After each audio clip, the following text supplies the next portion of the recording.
नमस्कार मंडळी. पुन्हा एक प्रसन्न सकाळ. प्रार्थना केली, खाली आले, देवाला नमस्कार केला, चहा करायला ठेवला, धन्याजिऱ्याचं पाणी घेतलं. डब्यासाठी मुलांना काय द्यायचं हे आधीच ठरवलं होतं. भारतात आता मुलांना सुट्ट्या लागल्या असतील.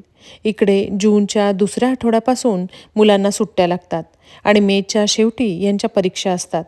भारतासारखा कडक उन्हाळा इकडे जून, जुलै, मिड ऑगस्टपर्यंत असतो.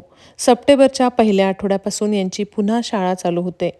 डब्यासाठी रात्रीच 2 मक्याची कणसं सोलून ठेवली होती. त्यांना मायक्रोवेव्हमध्ये थोडंसं वाफवून घेतलं. नंतर रंगीत शिमला मिरची चिरून घेतली. मुलांना ब्रेड पिझ्झा द्यायचा होता. तवा गरम करून त्यावर पिझ्झा बनवून क्रिस्पी करण्यासाठी ठेवला. चहा घेतला, भांडी लावली. मुलाला निघायचे होते, त्याचा पटकन डब्बा भरला. मुलीचासुद्धा पटकन डब्बा भरला आणि मुलीला सोडवायला गेले. आणि अशा प्रकारे माझ्या दिवसाची सुरुवात केली. धन्यवाद.